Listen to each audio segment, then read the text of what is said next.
Voilà, il y a 2 garçons et une fille également pour démontrer la nage dorsale sur 25 mètres. Et de l'autre côté, ils vont faire le papillon. Donc comme un papillon qui vole. Les applaudissements s'il vous plaît.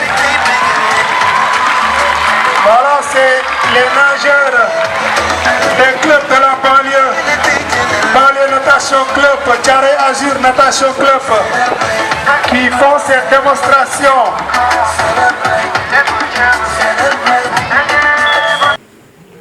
Vous avez devant vous une partie représentative de la commune de Djiddah Thiaroye Kao. Les populations de Djiddah Thiaroye Kao, dans leur intégralité, à travers ma voix, vous disent merci.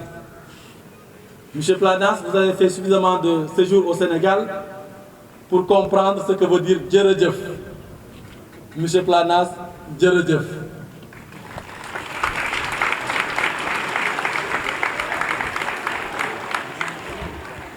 Djeredjef pour ce bel ouvrage. Vous avez accompagné notre église. Vous avez accompagné la commune de Djiddah Thiaroye Kao. Vous avez accompagné les populations qui en avaient vraiment besoin. Cet outil, qui est cette belle piscine, sera un outil d'intégration sociale. Il sera un outil de promotion de la jeunesse. Je l'ai dit tout à l'heure, et Inch'Allah, dans quelques années, on le verra. On a ici de potentiels champions olympiques et on les verra, ces champions-là, bientôt.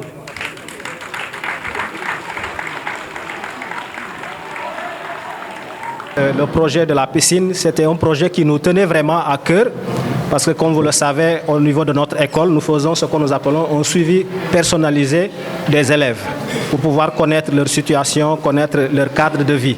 C'est à partir de là qu'on a découvert qu'il y avait quelques soucis avec nos élèves parce qu'après les vacances, ils partaient tous dans les plages, voilà, et nous avons eu des cas de noyade. Alors nous sommes réunis en équipe de direction pour voir quelle solution apporter à ce phénomène-là.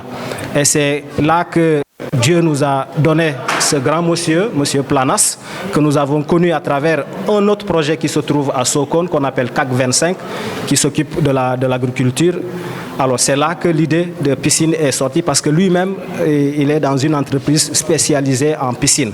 C'est là que nous lui avons soumis ce projet-là et sans hésiter, il a accepté, vu le potentiel qui se trouve ici dans la banlieue et vu notre volonté de pouvoir transformer ce quartier avec tout l'espace que nous avons, parce que il s'agit de notre terrain, nous avons tous les papiers, mais depuis plus de 10 ans, on n'arrive pas à récupérer ce terrain-là.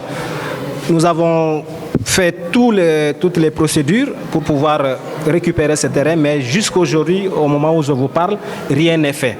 Alors ça nous tient à cœur parce que c'est un grand projet que nous avons pour Thiaroye. Comme je l'ai dit dans mon discours, il s'agit de construire un préscolaire avec une capacité d'accueil de 250 élèves, une grande salle médiathèque avec un équipement de matériel de dernière génération, en plus une grande bibliothèque avec beaucoup de livres qui sera bénéfique pour non seulement nos élèves ici, mais pour tous les élèves de la zone et même les étudiants et même des professeurs peuvent venir faire des recherches au niveau de cette bibliothèque.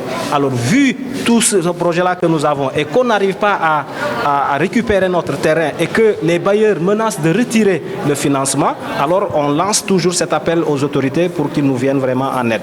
Alors cette partie de terrain est occupée par qui et aussi? Cette partie de terrain est occupée par des camions, des mécaniciens et des vendeurs de bois. Alors depuis un certain temps, même nous, on n'arrive pas à comprendre où se trouve le blocage par rapport à ce problème-là. Alors nous avons fait toutes les démarches nécessaires, mais jusque-là, ça traîne. Alors on profite de cette occasion pour lancer cet appel vraiment à nos autorités qui nous viennent vraiment en aide parce que il y a également un problème de sécurité, vous voyez, parce que nous sommes juste à côté et ce n'est pas clôturé.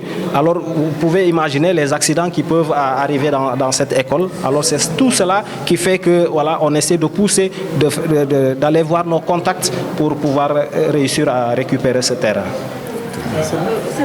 Nous tous, parents d'élèves, donc personnel enseignant, personnel administratif, nous avons été choqués. Donc à 3 reprises, on a eu des élèves qu'on perd. Donc pendant les vacances, les débuts de vacances, au mois de juin de l'année dernière, on a un élève qui était dans la même classe que mon fils, qui s'était noyé donc, à la mer de Thiaroye. Donc c'était récurrent, on se posait la question comment faire.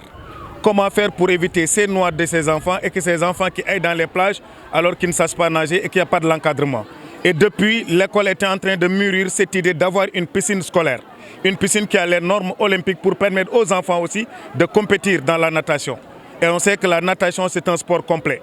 Mais en tout cas, les parents d'élèves apprécient ce geste éminemment symbolique et éminemment donc, scolaire et professionnel. Donc nous aurons donc, des élèves qu'on va maintenir même pendant les vacances, comme que donc, ceux qui gèrent la natation vont s'en occuper, nous aider à vraiment maintenir les enfants à ne pas aller dans les plages et se noyer. Puisqu'on aura aussi l'accompagnement du maire, il était là ce matin.